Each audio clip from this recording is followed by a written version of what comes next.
എന്താണ് അനിമോള് ആദിലോടും നൂറയോടും ഇനി മിണ്ടില്ല എന്നുള്ളതിൻ്റെ ഈ ഒരു യഥാർത്ഥ കാരണമാണ് എനിക്കിവിടെ പറയാനുള്ളത്. അതുമാത്രമല്ല, എന്തുകൊണ്ടായിരിക്കും അനീഷേട്ടൻ അനുമോളെ ഇത്രമാത്രം സപ്പോർട്ട് ചെയ്യുന്നത്? എനിക്ക് ഇവരുടെ ഈ പ്രശ്നങ്ങളെല്ലാം അനലൈസ് ചെയ്യുമ്പോൾ, ഇതുവരെയുള്ള ഗെയിം അനലൈസ് ചെയ്യുമ്പോൾ എനിക്ക് കുറച്ച് കാര്യങ്ങൾ, മനസ്സിലായ കാര്യങ്ങൾ പറയാനുണ്ട്. അത് ആരുടെ ഭാഗത്ത് ശരി, ആരുടെ ഭാഗത്ത് തെറ്റെന്ന് എനിക്ക് പറയാനുണ്ട്. നിങ്ങൾക്ക് എന്താ തോന്നുന്നതെന്ന് ഇത് കേട്ടിട്ട് കമൻറ്റ് ചെയ്യുക. ഇത്രയും നാളത്തെ ഓരോ ഗെയിമും അനലൈസ് ചെയ്തപ്പോൾ എനിക്ക് തോന്നിയ കുറച്ച് കാര്യങ്ങൾ ഞാനിവിടെ പറയാം. എത്രത്തോളം നിങ്ങൾക്കത് കണക്റ്റ് ആവുന്നുണ്ടെന്നുള്ളത് നിങ്ങൾ കമൻറ്റായിട്ട് രേഖപ്പെടുത്തുക.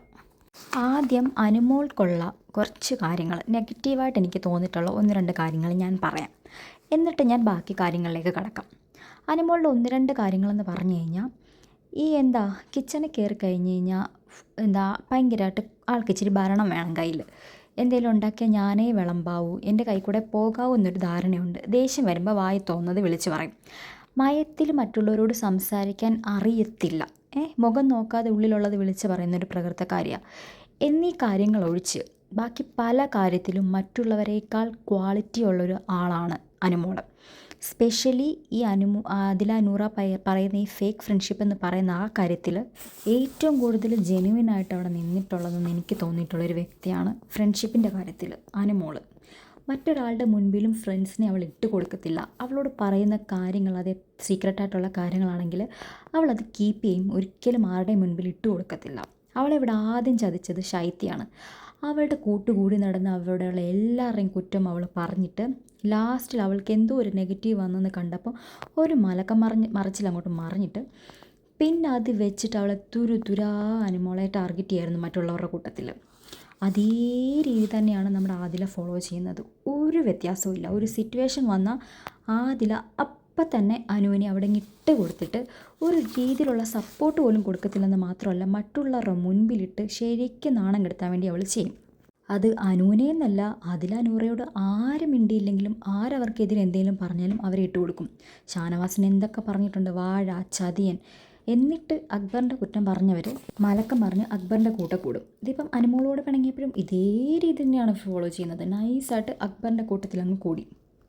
ആദില കട്ടപ്പ കളി ഭയങ്കര വിസിബിളാണ്, എല്ലാവർക്കും അറിയാം. ബട്ട് അനുവിന് സപ്പോർട്ട് ഉള്ളത് കൊണ്ട് പുള്ളിക്കാരത്തേക്ക് പറയാനുള്ളതെല്ലാം വിളിച്ചു പോയി മറ്റുള്ളവരുടെ മുൻപിൽ പറഞ്ഞിട്ട് പിന്നെ നൈസായിട്ട് അനുവിനോട് മിണ്ടാൻ ചെല്ലും.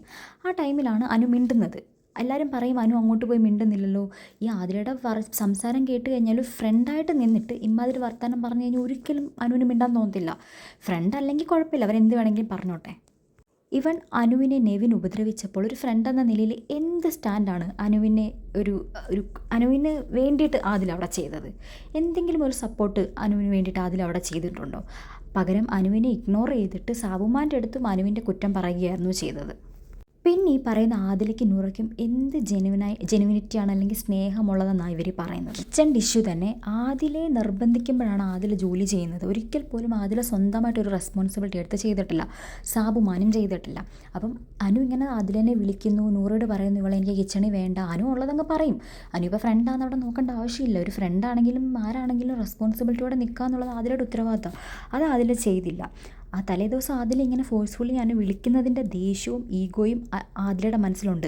നല്ല വൃത്തിക്ക് ആ ഒരു ഈഗോ ഉള്ളിൽ വെച്ച് പെരുമാറുന്ന ഒരാളാണ് ആദില. അപ്പം അനു അവിടെ ഫുഡ് വിളമ്പിയ സമയത്ത് കുറച്ച് അധികം അനു ഉണ്ടാക്കിയിട്ട് എല്ലാവർക്കും നല്ല രീതിയിൽ കൊടുത്തിരുന്നു.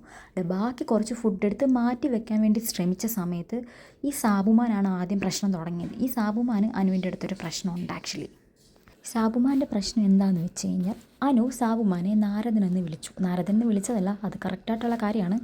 സാബുമാൻ പരസ്പരം അങ്ങോട്ടും ഇങ്ങോട്ടും നുണ പറഞ്ഞു കൊടുക്കും. അതായത് നമ്മുടെ അക്ബറിൻ്റെ അടുത്തും നെവീൻ്റെ അടുത്തുമൊക്കെ പോയി ഒരു രീതി സംസാരിക്കും. അതിൻ്റെ ഓപ്പോസിറ്റ് രീതി വന്നിട്ട് നമ്മുടെ ആദിലയുടെ അടുത്തും നൂറിൻ്റെ അടുത്തും സംസാരിക്കുന്ന ഒരു വൃത്തികെട്ട ഒരു സ്വഭാവം നമ്മുടെ സാബുമാനുണ്ട്. അത് അനു ശ്രദ്ധിക്കുന്നുണ്ടായിരുന്നു. പലരും അത് നോട്ട് ചെയ്തിട്ടില്ല. നെവിനും അനുവും മാത്രമാണ് സാബുമാൻ്റെ ആ ഒരു സ്വഭാവത്തെ ചൂണ്ടിക്കാണിച്ചത്. അപ്പം അനു അതിനെ സപ്പോർട്ട് ചെയ്തു പറഞ്ഞു, നെവിൻ പറഞ്ഞതിനെ സപ്പോർട്ട് ചെയ്തു എന്നുള്ള രീതിക്കാണ് സാബുമാൻ അനുവിൻ്റെ അടുത്ത് ദേഷ്യം. അപ്പം സാബുമാൻ ഓൾറെഡി ദേഷ്യമുണ്ട്, അക്ബറിന് ഓൾറെഡി ദേഷ്യമുണ്ട്. ഷാനവാസിന് എന്തായാലും പെങ്ങൾ കുട്ടിമാരെ സപ്പോർട്ട് ചെയ്യത്തുള്ളൂ. പിന്നെ ആദിലയ്ക്ക് ഈ ഈഗോയും ഉണ്ട്. അനു എപ്പോഴും തന്നെ വിളിച്ചിട്ട് ഇങ്ങനെ ഫോഴ്സ് ചെയ്ത് കിച്ചണിലേക്ക് വിളിക്കുന്നു എന്നുള്ള ഈഗോയും ഉണ്ട്. അപ്പം അങ്ങനത്തെ ഒരു സന്ദർഭം വന്നപ്പം ആദിൽ അതെടുത്ത് യൂസ് ചെയ്തു. അനു അങ്ങനെ ഫുഡ് എടുത്ത് മാറ്റി വെക്കാൻ തുടങ്ങിയ സമയത്ത് ആദിലയ്ക്ക് വായി തോന്നുന്നതെല്ലാം ആദിലെ വിളിച്ച് പറഞ്ഞു. എന്നാൽ എൻ്റെ ഫ്രണ്ടല്ലേ, അവൾ എന്തിനായിരിക്കും ആ ഫുഡ് എടുത്ത് മാറ്റി വെക്കാൻ നോക്കിയത്? അവളല്ലേ ഭക്ഷണം ഉണ്ടാക്കിയത്. അത്ര ഉണ്ടാക്കാൻ അറിയാമെങ്കിൽ ആൾക്ക് വിളമ്പാൻ അറിയാമല്ലോ, ഞാൻ അങ്ങ് മാറിയേക്കാം എന്നൊരു രീതിയിൽ ആദിൽ ചിന്തിച്ചില്ല. ആദിൽ ആ സിറ്റുവേഷനെ ഏറ്റവും വഷളാക്കാനും അനുവിനെ മറ്റുള്ളവരുടെ മുമ്പിലേക്ക് ഇട്ട് കൊടുക്കാനുമാണ് ആദിൽ അവിടെ ട്രൈ ചെയ്തത്. ആ കിച്ചൻ്റെ ഇഷ്യൂവിന് ഒരുപാട് അനു കേട്ടു. അനു കിച്ചണിൽ നിന്ന് ഇറങ്ങി. അതിനുശേഷം വെസൽ ടീമിലേക്ക് അനുവിനെ വിളിച്ചിട്ട് ഓൾറെഡി അനുവിൻ്റെ ഉച്ചക്കത്തെ വരെയുള്ള ഡ്യൂട്ടി കഴിഞ്ഞിട്ടിറങ്ങിയ അനുവിനെ പിന്നെയും ഉച്ചക്കത്തെ വെസൽ ഡ്യൂട്ടി ചെയ്യണമെന്ന് പറഞ്ഞ് അക്ബർ വിളിക്കുന്നു. അനു പറഞ്ഞു ഞാൻ വരില്ല. ബിക്കോസ് അനുവിൻ്റെ ഡ്യൂട്ടി ഓൾറെഡി കംപ്ലീറ്റ് ഫുഡും ഉണ്ടാക്കി കുക്കിങ്ങും കഴിഞ്ഞ് ഇറങ്ങിയ ഒരു വ്യക്തി എന്തിനാണ് പിന്നെയും വെസൽ കഴുകാൻ വേണ്ടി പോകുന്നത്? അവർ സമ്മതിക്കത്തില്ല. അവരെല്ലാം കൂടെ ഗ്രൂപ്പുകളിൽ ചേർന്ന് നിന്നിട്ട് നൂറ് ആസ് എ ക്യാപ്റ്റൻ നൂറ് പറയണമായിരുന്നു, അനുവിൻ്റെ ഡ്യൂട്ടി കഴിഞ്ഞിട്ടല്ല അനു ഇറങ്ങിയത്, ഇനി നൈറ്റ് ചെയ്യട്ടെ നിങ്ങൾ ചെയ്യൂ എന്ന് പറഞ്ഞില്ല. പകരം നൂറ് അനുവിനെ ഫോഴ്സ്ഫുള്ളി വിളിക്കുകയാണ് ചെയ്തത്. കുറേ ആയിട്ടും വരാതിരുന്നപ്പം നിൻ്റെ പി ആറിൻ്റെ സപ്പോർട്ട് അല്ലെങ്കിൽ പി ആറിൻ്റെ ബലത്തിലല്ലേ നീ ഇവിടെ നിൽക്കുന്നതെന്നുള്ളൊരു വാക്ക് നൂറ പറഞ്ഞു. അത് ഓൾറെഡി അനു പി ആറിൻ്റെ കാര്യം നൂറയുടെ അടുത്തും ആദിലയുടെ അടുത്തും സീക്രട്ടായിട്ട് പറഞ്ഞൊരു കാര്യം എടുത്ത് നൂറ അവിടെ യൂസ് ചെയ്തു എന്നതാണ് ഏറ്റവും വലിയൊരു റീസൺ. ഒബ്വിയസ്ലി ഇത്രയും കേട്ട സമയത്ത് അനുവിന് ദേഷ്യം വരും. അനു പറയും അപ്പം നിങ്ങൾ എൻ്റെ കൂടെ കൂടിയത് ഫെയിമിനായിരുന്നോ? എൻ്റെ ഫെയിം കണ്ടിട്ടായിരുന്നോ നിങ്ങൾ എൻ്റെ കൂടെ കൂടിയെന്ന് അനു ചോദിച്ചതിൽ എന്താ തെറ്റ്? അത് പിന്നെ വലിയൊരു പ്രശ്നമായി. ബിക്കോസ് അനുവിനെ അവർ പറഞ്ഞത് അവരറിഞ്ഞ് വിഴുങ്ങി. അവരതിനെക്കുറിച്ച് നൈറ്റ് സംസാരിക്കുന്നുണ്ട്. അത് വലിയ പ്രശ്നമല്ല, കാരണം അനുവിനെ ഓൾറെഡി എല്ലാവരും അങ്ങനെ പറയുന്നതല്ലേ. പക്ഷേ ഈ ഒരു കാര്യം സ്വന്തം കൂട്ടുകാരി എന്തിനാണ് ഈ ഒരു കാര്യം പറഞ്ഞിട്ട് ഇവർ ഇട്ട് കൊടുത്തത്? ഈ നൂറ എന്ന് പറയുന്ന വ്യക്തി എല്ലാം അനുസരിച്ച് നമ്മുടെ ക്യാപ്റ്റന്മാർ പറയുന്നത് കേട്ട് നിന്ന വ്യക്തിയാണോ? ഒന്നുമല്ലല്ലോ. അപ്പം ഈ ഒരു പേരും പറഞ്ഞിട്ട് അനുവിനെ അന്നേരം തൊട്ട് തുടങ്ങിയ ടോർച്ചറാണ്. തിരിഞ്ഞും മറിഞ്ഞും ആക്രമണം. അനുവിനോട് അനീഷേട്ടൻ മിണ്ടാൻ പാടില്ല, അനീഷേട്ടനെ അവൾമാർ ടോർച്ചർ ചെയ്യും, അനു ഒറ്റയ്ക്കിരിക്കാൻ പാടില്ല, അനു എങ്ങും പോയിരിക്കാൻ പാടില്ല, എന്തൊക്കെ പറയാവോ എല്ലാവരും കൂടെ വട്ടം കൂടിയിരുന്ന ആക്രമണമാണ്. അതിനുശേഷം അവൾമാർ പറയാൻ ഇനി ബാക്കിയൊന്നുമില്ല. കള്ളിയെന്ന് പറഞ്ഞു, ഫേക്ക് ഡ്രാമയെന്ന് പറഞ്ഞു, ഫ്രണ്ട്ഷിപ്പ് ഫേക്കാണെന്ന് പറയുന്നു. അങ്ങനെ അവർക്ക് എന്തൊക്കെ പറയാവോ അതെല്ലാം അനുമോളെക്കുറിച്ച് പറഞ്ഞു. ഈ പറഞ്ഞ നൂറയല്ലേ ആദ്യമേ സ്റ്റാർട്ട് ചെയ്തത്. ഈ ആദിൽ എന്തൊക്കെ പറയുന്നു, ഡ്രാമ ക്വീനാണ് അവൾ, അങ്ങനെ ചെയ്തു, അവൾ അനീഷേട്ടൻ സപ്പോർട്ട് ചെയ്തതിന് അനീഷേട്ടനെ അവർ ക്രൂശിക്കുന്നു. അവിടെ ഒരു ഗ്രൂപ്പ് മീറ്റിംഗ് കൂടിയ സമയത്ത് അനുവിനെ ഇനി പറയാൻ ബാക്കിയൊന്നുമില്ല. റിയൽ ഫ്രണ്ട്സ് ആണെങ്കിൽ അവരങ്ങനെ ചെയ്യുമോ? ഒരിക്കലും ചെയ്യത്തില്ല. ഇതിന് മുൻപ് ഒരു വട്ടമെങ്കിലും ഈ ആദിലയോ നൂറയോ അനുമോൾ എവിടെയെങ്കിലും ഇട്ട് കൊടുക്കുന്നതോ അല്ലെങ്കിൽ അവർക്കൊരു പ്രശ്നം വരുന്ന രീതിയിൽ ആരോടെങ്കിലും സംസാരിക്കുന്നതോ കണ്ടിട്ടുണ്ടോ? ഇതാണ് ഈ ആദിലയുടെ നൂറയുടെ യഥാർത്ഥ സ്വഭാവം. അപ്പം എന്താണെന്ന് വെച്ച് കഴിഞ്ഞാൽ ഈ ഒരു ശരിക്കുമുള്ള അനുമോളോട് കാണിക്കുന്ന ഫ്രണ്ട്ഷിപ്പ് ഇവരുടെ ഫേക്കാണ്. അവർക്ക് അവിടെ ഒരു മനുഷ്യനോടും ആരോടും കമ്മിറ്റ്മെൻറ്റും ഇല്ല, സ്നേഹവും ഇല്ല, ഒന്നുമില്ല. ഈ പറയുന്ന ഷാനവാസിനോടുണ്ടോ? ഈ അക്ബറിനോടുണ്ടോ? അനീഷേട്ടനോടുണ്ടോ? ഈ അനുമോളോടുണ്ടോ? ഈ ആദിലയ്ക്കും നൂറയ്ക്കും അവിടെയുള്ള ഒരു മനുഷ്യനോട് യാതൊരു തരത്തിലുള്ള കമ്മിറ്റ്മെൻറ്റും ഇല്ല.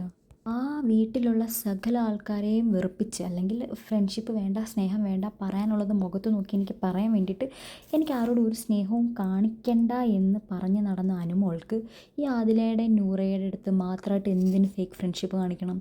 എന്തിന് കാണിക്കണം അവരുടെ അടുത്ത്? എന്ത് കാര്യത്തിനാണ് അനുമോൾക്ക് കാണിക്കേണ്ടത്? ഇവർക്ക് പി ആറിൻ്റെ കാര്യം പറയാം, പക്ഷേ തിരിച്ച് അനുമോൾ പറഞ്ഞത് ഇവർക്ക് വലിയൊരു പ്രശ്നമായി.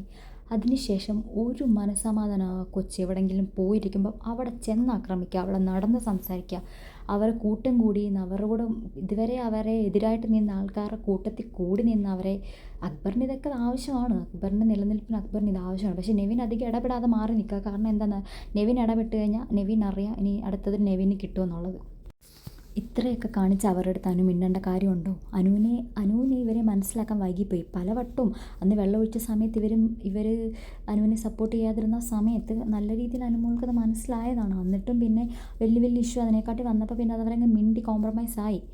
പക്ഷേ ഇങ്ങനൊരു അവസരം ഇട്ട് കൊടുത്തപ്പോൾ അത് മനസ്സിലാക്കാതെ ഇനി അനു അവരുടെ അടുത്ത് പോയി മിണ്ടേണ്ട കാര്യമുണ്ടോ? അനുവിൻ്റെ ഫെയിം കണ്ടിട്ട് ഇവർ നിൽക്കുകയാണെന്നുള്ളത് വളരെ വിസിബിളാണ്. രണ്ടെണ്ണം മൂർഖൻ പാമ്പുകളാണ്. രണ്ടെണ്ണം ഒരു സ്നേഹവും ഇല്ല, വീട്ടുകാരുടെ അടുത്തും കമ്മിറ്റ്മെൻ്റ് ഇല്ല, അവിടെ നിൽക്കുന്ന ഒരു മനുഷ്യരോട് കമ്മിറ്റ്മെൻ്റ് ഇല്ല, ആരോടും സ്നേഹമില്ല. ആരെങ്കിലും ഒരു ചെറിയ രീതിയിൽ അവളുമാരെ എന്തെങ്കിലും പറഞ്ഞു കഴിഞ്ഞാൽ പിന്നെ അവളമാരടിച്ചിടും അവരെക്കുറിച്ച് എന്തൊക്കെ കൊതിയെന്നാണ് ഞാൻ പറയാവോ? അത് ആരുടെയൊക്കെ എടുത്തിരുന്ന് പറയാവോ? നടന്ന് കിടന്നും ഒക്കെ ഇത് തന്നെ മാത്രം സംസാരിക്കാം. അപ്പം മനസ്സിലാക്കിക്കോ ആരുടെയാണ് റിയൽ ഫ്രണ്ട്ഷിപ്പ്, ആരുടെയാണ് ഫേക്ക് ഫ്രണ്ട്ഷിപ്പ്. നമ്മൾ ഒരാളുടെ യഥാർത്ഥ ഫ്രണ്ട് ആണെങ്കിൽ അവർക്കൊരു അപകടം വരുമ്പോൾ, അവർക്കൊരു വിഷമം വരുമ്പോൾ നമ്മൾ കൂടെ നിൽക്കുമല്ലേ, അല്ലെങ്കിൽ അവരെ മറ്റുള്ളവരുടെ മുമ്പിൽ നമ്മൾ ഇട്ട് കൊടുക്കത്തില്ലല്ലേ. അപ്പോൾ എനിക്ക് നിങ്ങളോടാണ് ചോദിക്കാനുള്ളത്, ഇവിടെ ആദില നൂറയാണോ ശരി, അനുമോളാണോ ശരി? നിങ്ങൾക്ക് എന്താ തോന്നുന്നുള്ളതൊന്ന് കമൻറ്റ് ചെയ്യാം. ബിഗ് ബോസ് ആദിലേനെയും നൂറേനെയും കൺഫെഷൻ റൂമിലേക്ക് വിളിച്ചിട്ട് ഇങ്ങനെ ഒരു ടാസ്ക് കൊടുത്തു. ആദില നൂറ കുറച്ച് നേരം ബിഗ് ബോസിൽ ഇല്ലായിരുന്നു, ലൈവിലില്ലായിരുന്നു എന്നുള്ള കുറേ വാർത്തകൾ ചാനലിൽ ഞാൻ കണ്ടു. പക്ഷേ ഇത്ര പൊട്ടനാണോ ബിഗ് ബോസ്? അനുവിനെ ഒഴിവാക്കാനോ അല്ലെങ്കിൽ ഒതുക്കാനോ ശ്രമിക്കുന്ന ബിഗ് ബോസ് ഈ അവസാന നിമിഷത്തിൽ ഇങ്ങനെ ചെയ്യുമോ? കാരണം അനുവിന് ഇപ്പോൾ ഒറ്റയ്ക്ക് നടന്നാൽ അനുവിന് സിമ്പതി വോട്ടും കൂടെ കൂടാനേ സാധ്യതയുള്ളൂ. അല്ലെങ്കിൽ അനു ഒറ്റപ്പെട്ട് പോയി കഴിഞ്ഞാൽ അത്രയും കൂടെ അനുവിനെ സപ്പോർട്ടേഴ്സ് കൂടത്തതേ ഉള്ളൂ. ഈ ആദില നൂറ ഇങ്ങനെ പറഞ്ഞ് നടക്കുമ്പം അവരുടെ ഗ്രാഫാണ് അവിടെ താന്നു പോകുന്നത്. അപ്പം അനുവിനെ തകർക്കാൻ വേണ്ടിയാണ് ബിഗ് ബോസ് ഇത് പറയുന്നതെങ്കിൽ ഒരിക്കലും ഇങ്ങനത്തെ ഒരു method of task big boss കൊടുക്കില്ല എന്നുള്ളതാണ് എൻ്റെ ഒരു ധാരണ. അനുവിനെ തകർക്കാനാണെങ്കിൽ വേറെ എന്തൊക്കെ വേണമെങ്കിൽ കൊടുക്കാം അല്ലേ. ഇങ്ങനെ ചെയ്ത് കഴിഞ്ഞാൽ ആദില നൂറയുടെ ഗ്രാഫേ അവിടെ താന്ന് പോത്തുള്ളൂ. അപ്പം ഇത് ശരിക്കും പറഞ്ഞാൽ ബിഗ് ബോസ് കൊടുത്ത പണിയോ അല്ലെങ്കിൽ ബിഗ് ബോസ് കൊടുത്തിട്ടുള്ള ഒരു ഇതിന് പ്രകാരം പോകുന്ന കളിയല്ല. ഇത് ഇവരുടെ ഒറിജിനൽ സ്വഭാവമാണ്. ആദില നൂറ എന്ന രണ്ട് വ്യക്തികളുടെ ഒറിജിനൽ സ്വഭാവമാണ്. നെവിൻ ചെയ്തതിനെക്കാട്ടിൽ ക്രൂരമായിട്ടാണ് അനുമോളുടെ പുറകെ നടന്ന് ഇപ്പോൾ അനുമോളെ ദ്രോഹിച്ചുകൊണ്ടിരിക്കുന്നത്. ഇവിടെ എപ്പോൾ കണ്ടാലും അനുമോളെക്കുറിച്ച് പറയുക, അനുമോൾ പുറത്തിരുന്ന് കഴിഞ്ഞാൽ ഉടനെ പറയുക, അനീഷേട്ടനോട് ഇരുന്ന് അതിന് പറയുക. എന്തൊക്കെ പറഞ്ഞാലും അനുമോളാണ് അവരുടെ ടോപ്പിക്ക് ഇപ്പോഴത്തെ.